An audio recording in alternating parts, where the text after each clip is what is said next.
Coming up in this episode, it was Buzz Aldrin.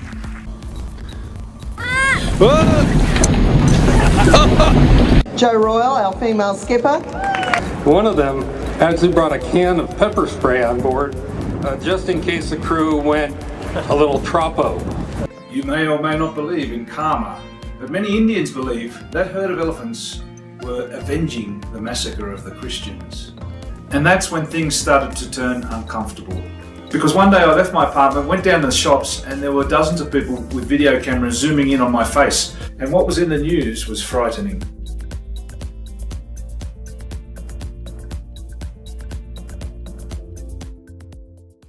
So I'm in Ganeshpuri, a Hindu holy town about 2 hours northeast of Mumbai, with fellow Aussie Simon. Simon was an accomplished actor, singer and musician. Here he is in a 5-star hotel in Mumbai, giving a little recital. I remember that day a very well-known Indian industrialist gave him a very large tip with a bunch of large denomination notes, but he couldn't cash them in because they had rips in them and he had to take them to the central bank to exchange them. Simon and I ended up appearing in a lot of things together. Here we are in a TV ad for washing powder. This is one for Air India. We even ended up in a very successful TV series called Jhansi TV. Here you can see him speaking Hindi. East India Company कैसे tolerate कर सकते हैं? In this TV series, I played the role of Commissioner Wilson, a duplicitous Brit who played off the Indians amongst themselves, and especially Jhansi TV, who I treated with disdain and condescension. Shut up, you naughty brat. They originally wanted me to wear this wig, but that idea was dropped, thankfully. When I went for the audition, I told them that I could not speak Hindi. But then they gave me these scripts, which were written in Nagari, which I cannot read. And then they said, oh, okay, we'll write it in English alphabet, but I still couldn't speak Hindi. Oh, it was so difficult. It gave me a lot of grey hair. It's the stress. And eventually, due to time constraints and the fact that I couldn't pronounce the words, I couldn't memorise all my lines, they let me say it in English. Usually it was dubbed anyway in the studio, but sometimes it's rather amusingly dubbed. Situation कधी complicated असत नाही. बस स्वतःला safe ठेवण्याची tack नक्की यायला हवी. It was a very hectic production. Everyone was under a lot of pressure. There were 3 different directors and we were filming rush because they were going to air only a week after we shot. They had to edit it, dub it, do all the special effects and everything.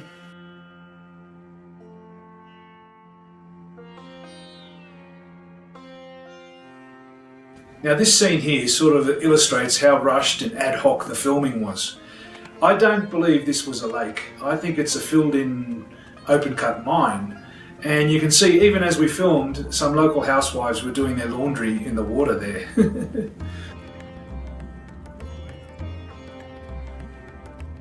The story of Jhansi TV, every Indian knows almost off by heart, and it's a very tragic one. The Queen gave birth to an infant son, but he died after 4 months.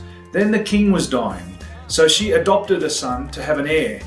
But the British East India Company refused to recognise her adopted son, and supposedly they received protection from the British, kind of like a protection racket run by the British. But in the case of Jhansi, she was caught up in some sort of rebellion, and historians don't agree whether she was behind it or against it. Later the British blamed her for joining the rebels, and then she did turn against them. And there was one uprising where dozens of British officers were killed along with their wives and children. And they blamed it on Jhansi TV, though people say she wasn't involved. But from that point on, she had no choice than to fight the British for her own survival. And she won a few battles. As a child, she studied wrestling, horsemanship. She was a fighter queen, and she rode into battle a few times apparently with her son on the back of the saddle, but eventually she was caught while trying to flee and executed. India had to wait another 93 years before she gained her independence from the British. But Jhansi TV will always be remembered in India as both a warrior queen and a martyred queen. However, this first season series was about Jhansi when she was a princess, a young girl called Manu. Glenn, get on the horse. I haven't ridden a horse in many years, but these ones were pretty tame. There was a rumour that they were tranquilised. I don't know how true that was.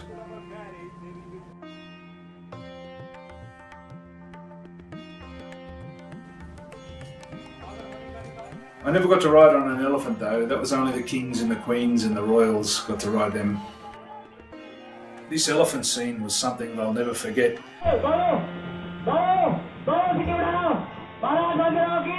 Though for Ulka Gupta, the actress playing the young Princess Jhansi, she opted to ride something less orthodox and more mechanical to get her fun.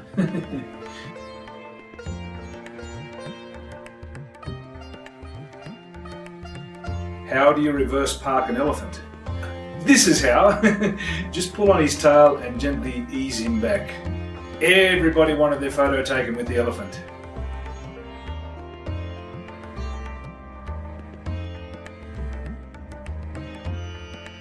You know, Asian elephants from India are smaller and tamer than the African elephants, but they still go on the rampage and they still kill a lot of people every year in India.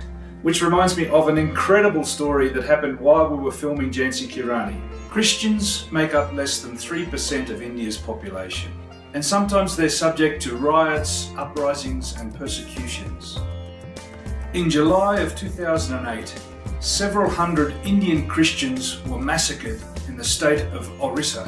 Nuns were killed and raped, an orphanage was burnt to the ground, a church was bombed, and then things sort of settled back to normal. Then, in July 2009, a herd of wild elephants stampeded into that same area. They attacked the leader of the uprising, his farm, destroyed his house, attacked his rock-crushing machine, and from there they went on a further rampage of death and destruction, killing 7 people, damaging hundreds of homes, yet not one Christian's house was touched.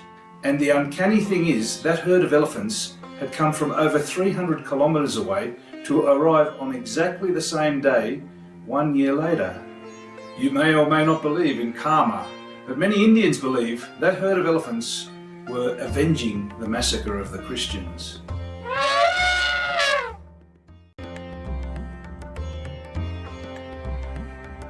The series was immensely popular. It was exported overseas. It played at 8 p.m. on weeknights. It was always in the top 10 shows, and for a long time it was rated the second most popular show in all of India. More than 1 billion people live in India, more than Europe and USA combined. So they had a huge market to service and they probably had a huge budget. For one episode they flew us north to Rajasthan and put us in this beautiful hotel. I'm told the previous occupant of my room was Shah Rukh Khan, and Salman Khan had stayed there, but there were problems. I had to fight to get this room. Even though my contract stipulated that I got my own room on every shoot, they tried to shove me in this really dirty, dingy hotel with about half a dozen set labourers sleeping on the floor in my room. Some of the other actors actually quit, including a veteran German actress, citing poor food, overcrowded change rooms, junior artists being treated like cattle, and shoddy accommodation. By the way, they gave us this mineral water to drink. I've never seen Foster's branded mineral water in Australia. But my complaints were different. Payment was a problem. I had to wait months to get payment, and even then we had to go on strike to get it. Warren got them to agree to signing timesheets that I would photograph and email to him for verification. Also, as a former electrician, I was a little bit concerned about the standard of electrical work. So it didn't surprise me at all when 10 years later, during a second series that was shot in the same studio, the palatial set burned to the ground and it was blamed on an electrical fault. Now, most of these things are pretty common in Bollywood. You just have to put up with it.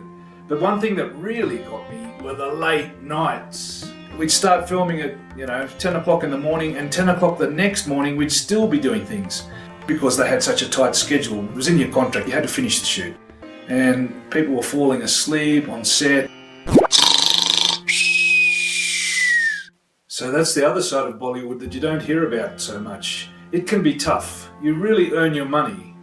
And you don't earn that much money when you're divided by the hours that you do. Bollywood can be tough, especially if you're a young Indian whose family has spent lots of money sending you to drama school. I distinctly remember a young, aspiring Indian actress She got a small speaking role alongside one of the biggest stars in Bollywood in the film Hala Bol. And she kept stuttering her lines through nerves.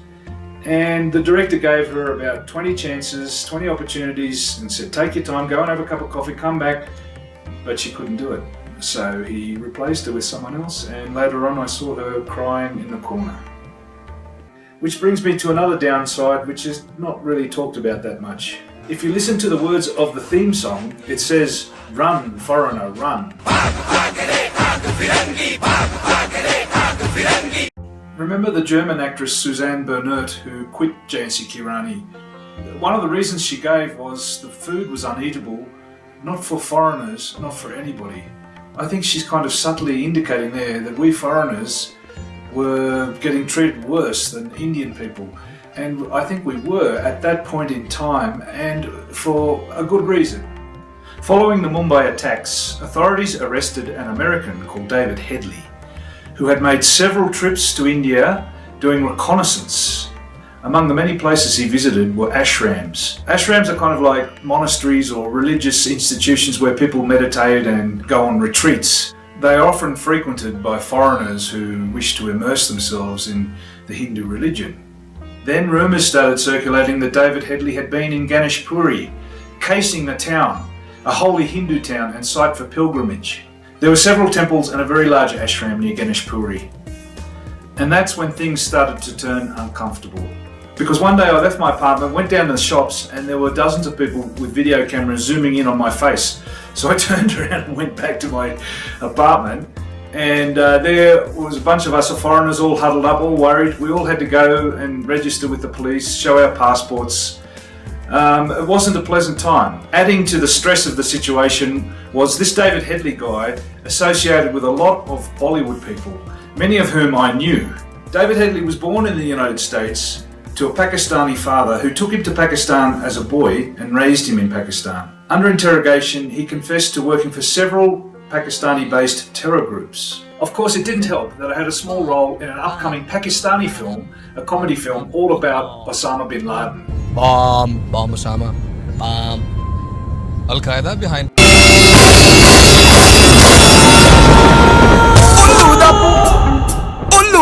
And it was actually banned in Pakistan, but filmed mostly in India. And this was a comedy film because it was before anyone really knew that Osama bin Laden was hiding in Pakistan. So even a few weeks after it all died down, if I went down the street in Ganeshpuri, people would stare and point at me and whisper and all this kind of stuff. So I decided to move back to Mumbai. But I didn't go back to the Kishan this time. I went to Mahim in North Mumbai, where I took over the lease of Simon's apartment. It was what they call a Catholic colony. Everybody in the building was a Catholic, and they had this little shrine out the front. It was nice being in that little community for Christmas, but I soon found out just right in front of that building, signs were stoking suspicions of foreigners, like you would not believe.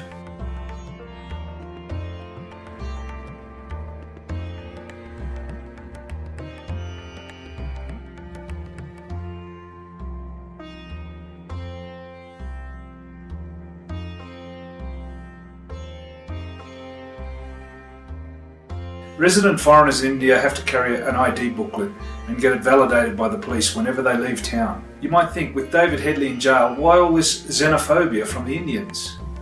Well, it all comes back to history and politics. Everybody knows that the European powers, Portugal, France, and especially Britain, used and abused India in its past. But many people don't know India has and still is battling communist insurgents. Some Indian states like Kerala have legally elected communist state governments and have had for years. But India also has militant Maoists called Naxalites who came to prominence in the 1960s. Indira Gandhi imprisoned 20,000 of them in 1971. India is still struggling against the Naxalites, and some counts put them in the tens of thousands. They've been blamed for many atrocities that continue right up to the present day.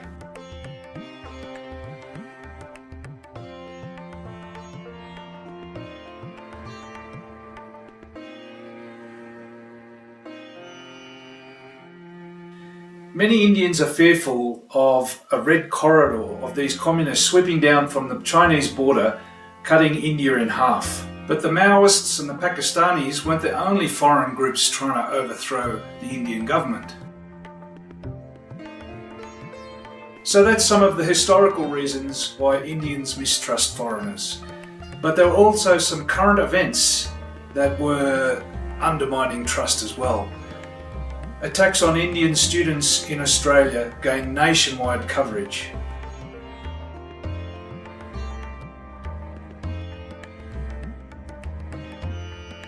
It's ironic that Australia and India both celebrate Republic Day and Australia Day on the 26th of January. So what better date than to ask an Australian actor in Bollywood, my mate Harry, to write an editorial about these problems.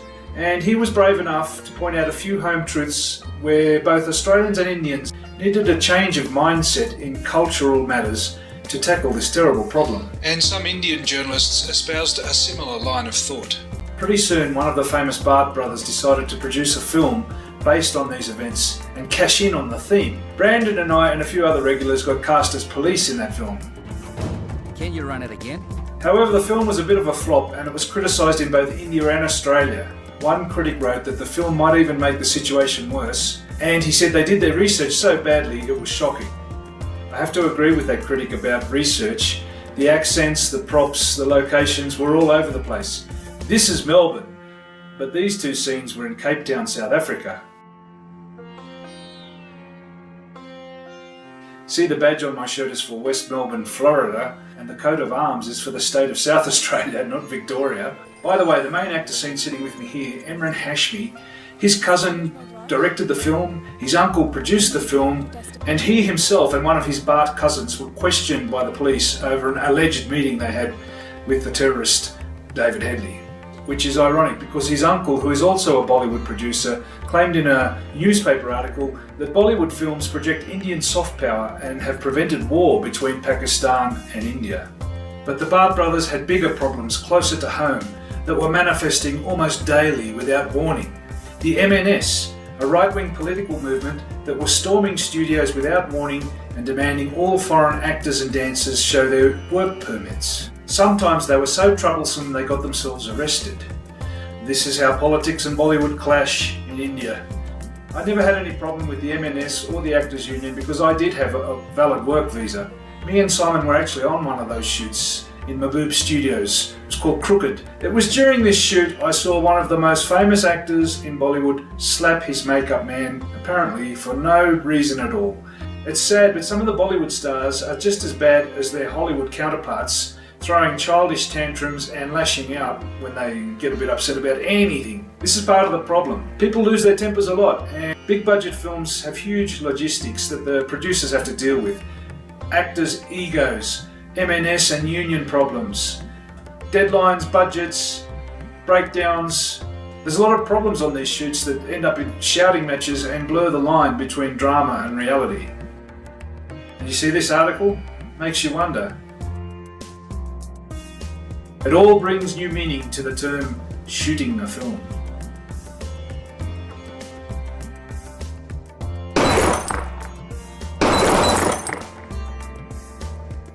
Mind you, this is all to be expected when you look at the size of the industry, more than twice as big as the American film industry.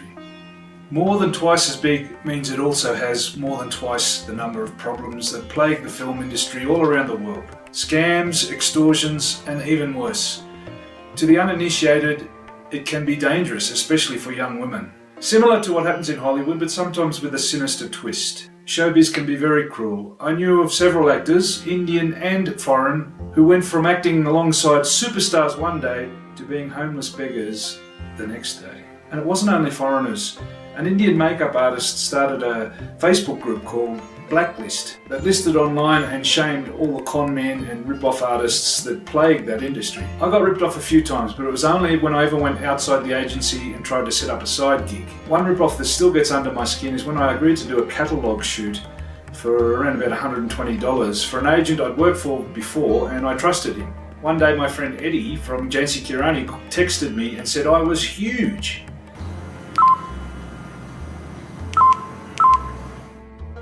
And when I went out and had a look at the billboard, I was pretty huge. Unfortunately, I wasn't paid huge. I'd been ripped off massively. I should have got 10 to 20 times more than what I got for that so-called catalogue shoot. Needless to say, I never worked for that agent ever again, and I spread the word amongst all my compatriots, you better not, unless you want to get ripped off as well. Don't listen. That sour experience was kind of a turning point for my days in Bollywood. I was having a lot of trouble learning Hindi, and I wasn't making much progress on the documentary I was making about Jane and John. This is when the words of wisdom of my young Irish friend Michael rang true. It's easy to get work here because you're white, but if you want to be an actor, I wouldn't necessarily hang around here. Like yourself, I mean, you don't want to be an actor, I don't want to be an actor. If you just want a really good fun time that's always really surreal and I think it's just a really great thing to do, then do it. One thing that really got me down was the overcrowded trains. But in India, there's always someone worse off than you. The railway workers went on a hunger strike because they were being asked to work 365 days a year. But even aside from the Naxalites and the con men, life in India can be cruel.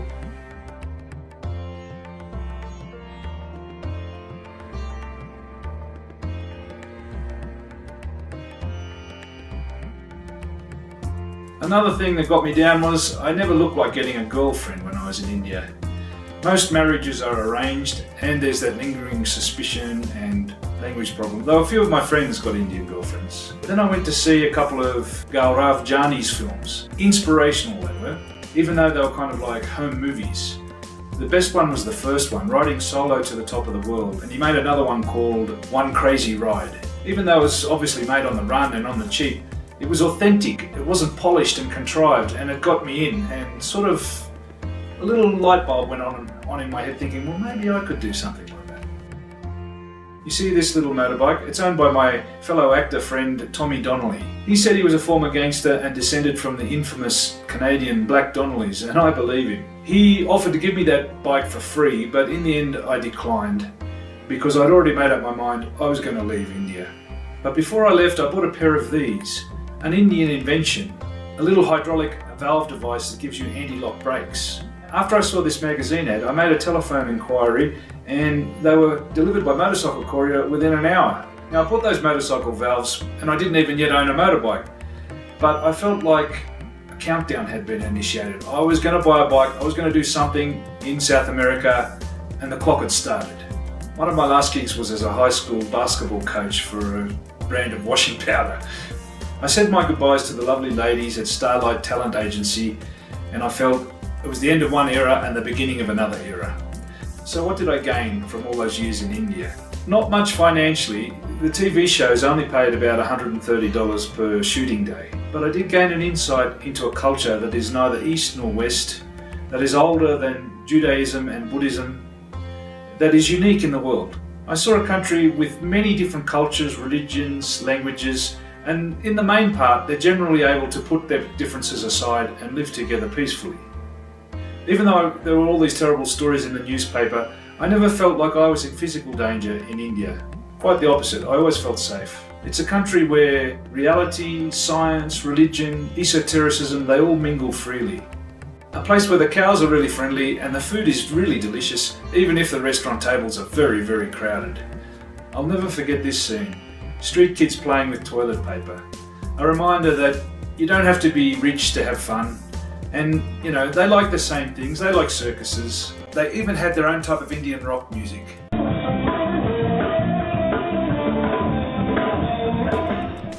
Yes, India can really be stressful at times, but it's not dangerous. And in the end, I was sad to leave Mumbai. But I didn't go straight to Australia. I went via Bangkok. Simon happened to be in Bangkok at the same time doing a visa run. You can see here just how tall he is. And would you believe he was pickpocketed in a shopping mall while he was in Bangkok? Unfortunately, this was the last time I ever saw Simon. Another Bollywood Gora and ex-inmate of the Kishan was Davide from Italy. You see, we're here on the ferry with a monk standing behind him. Buddhist monks are very respected in Thailand. It's a cultural rite of passage. Most Thai men do some time in a Buddhist monastery before they get married. In fact, it's quite common for a Thai woman to refuse to marry a Thai man unless he has spent some time meditating and studying in a Buddhist monastery. But like all big cities, Bangkok has imposters and fakes and con men who prey upon people, especially tourists who don't know any better. The king is also enormously respected in Thailand. In fact, if you show any public disrespect, you can be thrown in jail. And they have these huge dragon monitors that live in the canals. They grow up to 8 foot long, but they generally don't hurt people. Have a look at this giant moth. And like most Asian cities, motorbikes are ubiquitous. Most of them are a little on the small side and they're generally commuter class, but there's a few interesting ones parked here and there.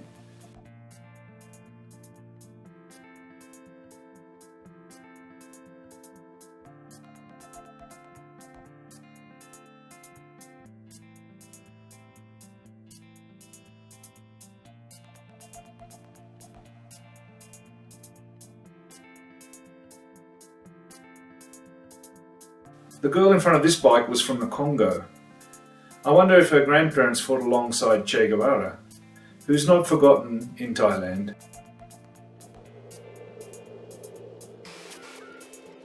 Many buildings in Bangkok have these mini shrines out the front where they burn incense and leave little offerings of rice. In the touristy part of Bangkok, Khao San Road, they sell all these fake IDs and certificates, diplomas, driver's licenses, and TOEFL certificates, which would come in useful because a lot of Asian countries, especially China now, require a qualification before they'll give you a teaching visa. I went to the post office to mail something and I was surprised to find it was shut, but there was a lot of civil unrest at that point in Bangkok. The whole city was at a flashpoint. Streets were closed and barricades were being erected. There were two factions, the Reds and the Blues, and they were getting ready for a huge street battle. I was only in Bangkok a couple of weeks when the curfew was announced and martial law was enacted. Then the battles began. You couldn't go out at night and you could see smoke on the horizon, and what was in the news was frightening.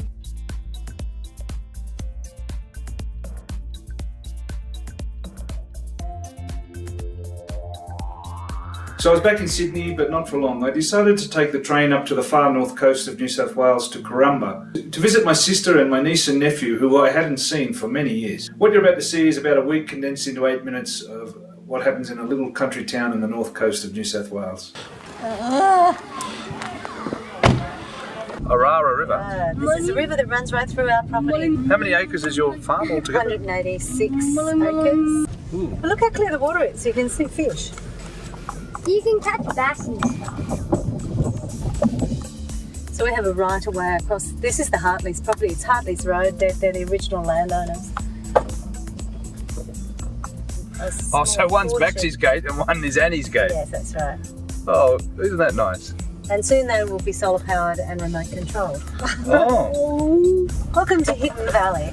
As you can see, it's a hidden valley. Are you a tour guide or something? Look at the mist coming off the river. Whoa. Down on the valley. Whoa. That's just the cold air coming in. You like the dolls, yeah? Yeah. What's that one from? It looks like Mexico. That one's from China. South America, I think. That one, the big one's from Russia. This one's from India, right? Yeah, that one's from India. Reminds me of the Gundagai Bridge. It's like something out of Lord of the Rings. Sometimes. This school won an award? Oh, yeah. It wins a small school state award all the time. Best How old is school it? in the state. 1897. It says on there, Gravy Public School. Does it? Are you taking a video? Yeah, taking a video.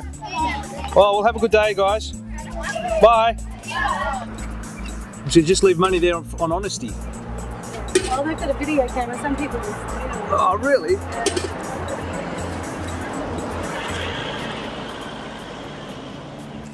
How much is a bag of tomatoes? $3. So that's an old ancient rainforest. Oh, this way, all the way through there for, I don't know, another 10 acres. It's all rainforest. Really ancient. When you get in there, it's amazing. It's really like being in the jungle. I didn't know that staghorn ferns are native to Australia and particularly this part of Australia, nor that they go by the scientific name Platycerium superbum. No joke, that's their real name. Where are the staghorns? Up there. Up in the tree. See them? And what are they worth? Thousands each. There's some big ones on another tree that are worth like 10,000.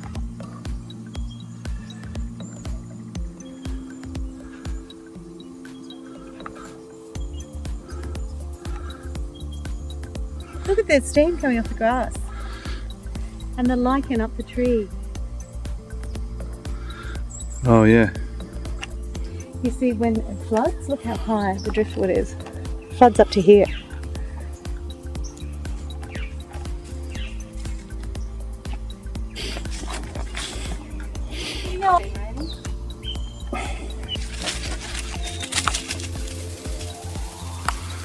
Fiddle, fiddle, da. Of course you could drink it. Ah! Hey! It's lovely. Okay. This is my horse, Sid. His name is Sydney because he was born on the night of the opening of the Sydney Olympics, which my darling husband was the creative designer of the lighting for. And he's very affectionate, but he doesn't like Doc, the other horse, much. Whoa! Hello, he's the perfect orange from the perfect tree and the perfect orchard at Hidden Valley. How many trees do you have? 30 something?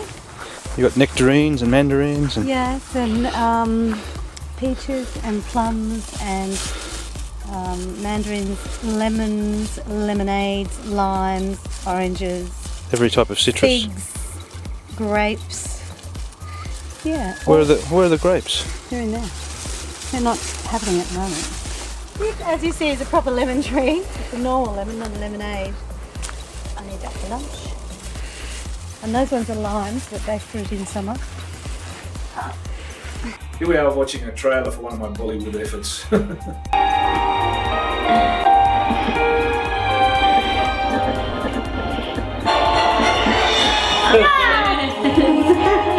What? There you are. I saw you in your Coleman hat. Mum sing. Fog. I kind of felt sorry for him because he said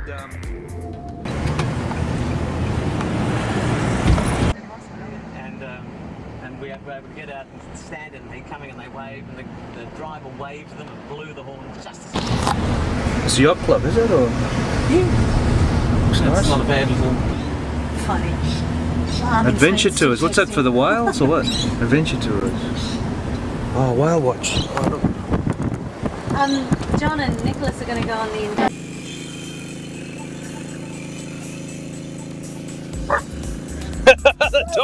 The dogs want to eat it. Oh, they'll.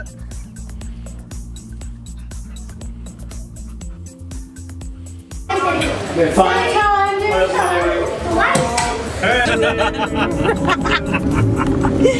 But I can't help falling in love with you. Everybody's using their best foot.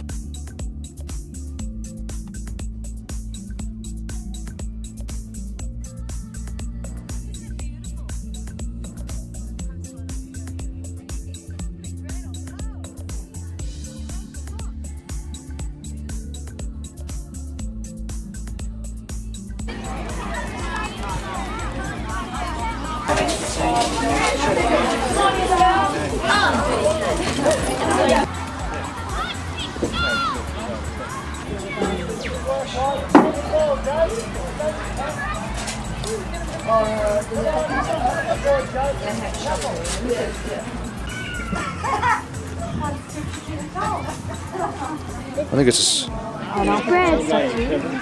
Look at the lily flag. They didn't even have color. Okay. Bye. Then I had to take it out.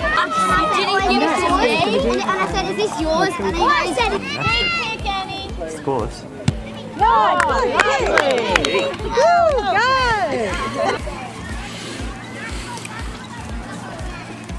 And don't have a day.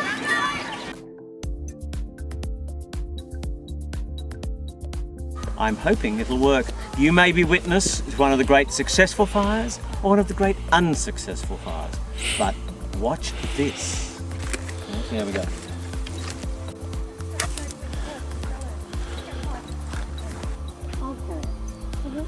if that's going to be... It's sort of going out. This one here is just about to go out.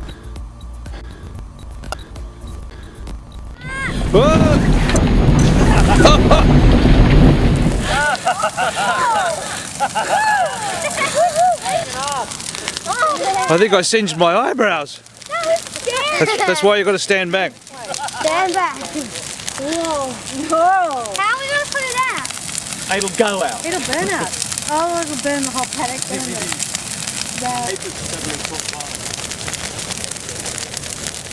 at that. Look how high the sparks going up. Oh, look at that. Look at that.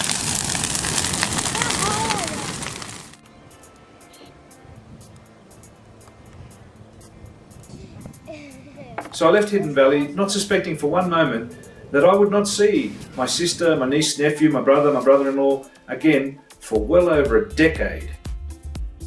One cold winter's day in Sydney, I went down to Darling Harbour because I read that there was going to be something interesting, historic, adventurous arriving. I'm always interested in those kind of things. Would you believe this vessel coming along was built only a few months earlier, completely from recycled materials, including 12,500 recycled PET bottles.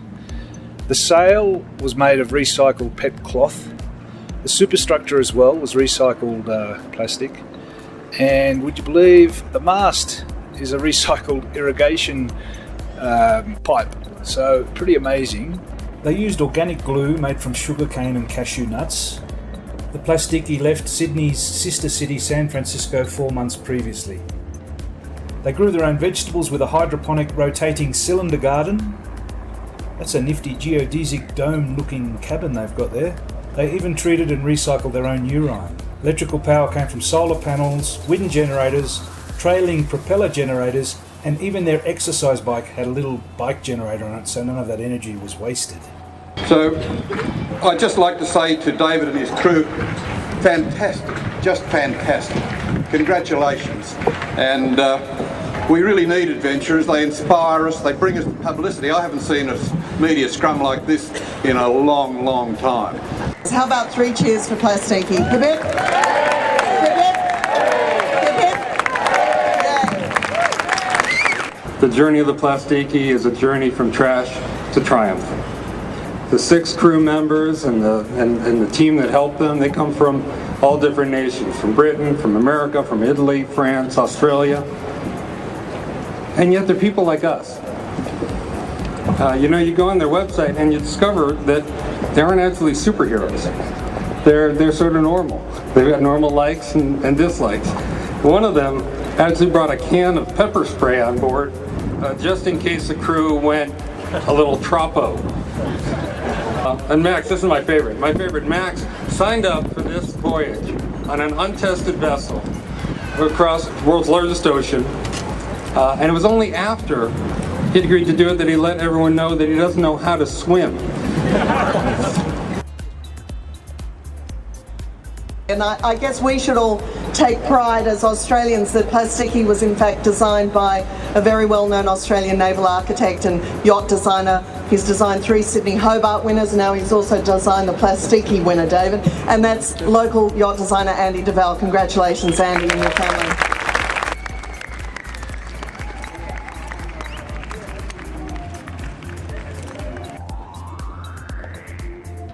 Jo Royal, our female skipper.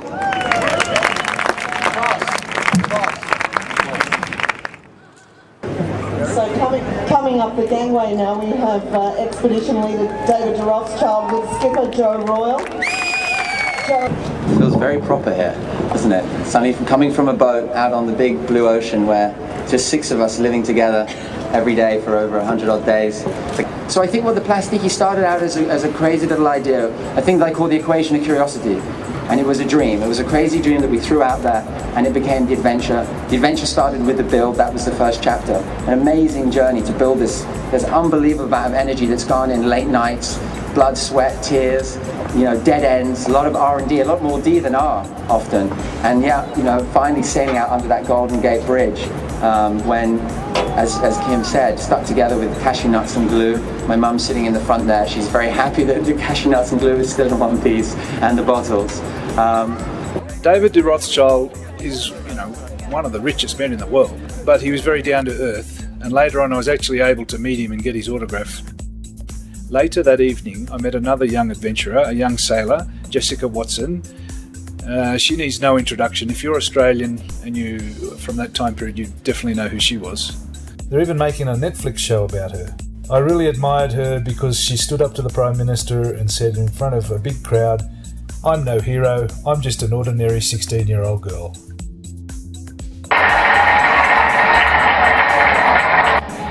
I'm actually going to disagree with what our Prime Minister has just said. I don't consider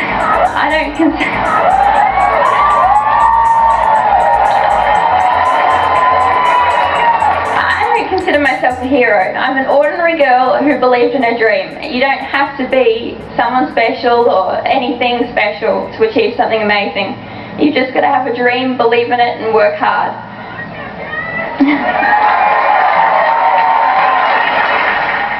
A few months later, Jessica Watson was awarded Australian Geographic Magazine Young Adventurer of the Year.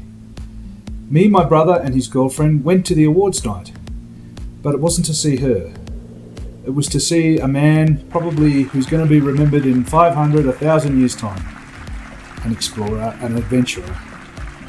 It was Buzz Aldrin. Buzz Aldrin was very entertaining, talking about asteroids, colonising Mars. Now, those people who land on the planet Mars will in some ways be like the pilgrims on the Mayflower, who didn't hang around Plymouth Rock waiting for the return trip, or the prisoners who were sent to this godforsaken island called Australia.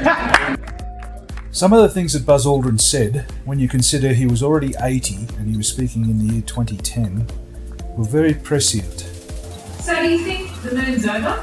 We've had it at the moon? I mean, I look at that footage and I remember when I was 8 and all I wanted to be was an astronaut and go into space and follow in your footsteps, which I believe is still there. Isn't that freaky? Well, about 10 years ago, we were attending a briefing that was being given by one of the leaders of a corporation that made rockets, and his last slide was, "Human beings will be back on the moon soon. They will speak Chinese." One of the more interesting anecdotes that Buzz recounted was from 1957, when he was a pilot in West Germany, and the appearance of Sputnik in the skies put the Americans on high alert and started the space race. But just how close the world was to nuclear holocaust at that time. I was in a town called Bitburg, Germany. We were flying F-100s. We had initially been patrolling the border, but then a little bit before Sputnik, we transitioned over to tactical fighters. And what that means is that we were on 5-minute alert with a nuclear weapon on the airplane. And if the siren went off and World War III started, we'd hop into the airplane and fly 300-400 miles into East Germany, into Poland, Czechoslovakia, pitch up and toss our weapon, and then head for Switzerland or Sweden, because our base probably wasn't going to be in existence.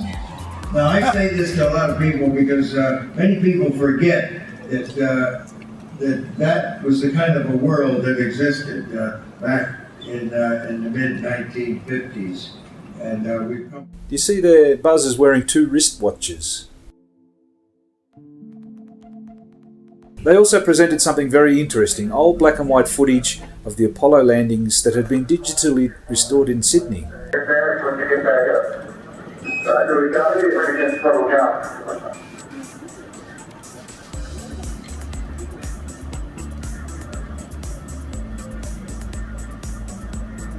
Infinity for all mankind.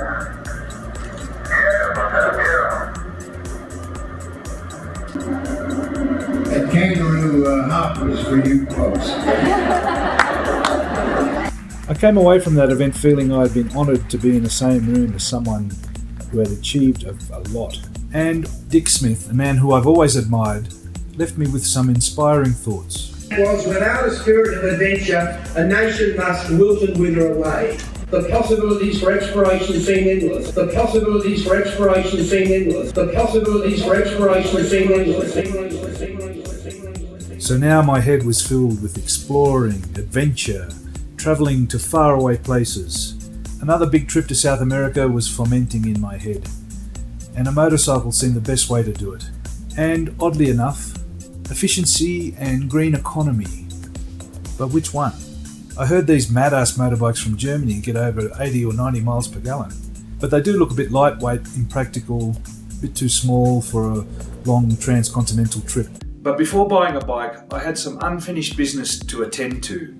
I needed to interview John Levers a little bit more to fill in the gaps in my planned documentary. But the problem was he lived on the other side of the continent, a long way away, so I had to catch a flight over to Western Australia. But first I zeroed in on Freemantle Harbour, where my Belgian friend Kathy, also an ex-Kishan inmate, was crewing on a very famous vessel, the MY Steve Irwin, famous for Animal Planet and Whale Wars TV shows, where it did claim quite a few scalps. Oh, crikey, mate! Kathy was quite busy, but she was kind enough to show me the bridge and their very own helicopter, which was instrumental a few months later down in Antarctica, locating a dinghy. They found the dinghy, but the 3 self-styled Vikings were missing, presumed dead. So later I was able to get John and get the missing video interview footage that I needed. And they tried to intimidate me for 25 minutes, and the evil that came out of those guys, it really was horrible, and it took every ounce of strength and knowledge and wisdom to fight that, to not let them get on top of me. Coming up in the next episode, I return to Southeast Asia. I see a few interesting bikes. I then go back to South America, where I meet a few interesting characters. I finally buy the bike, but not before I have a serious motorbike accident. Gringo Loco asks, hit the subscribe button.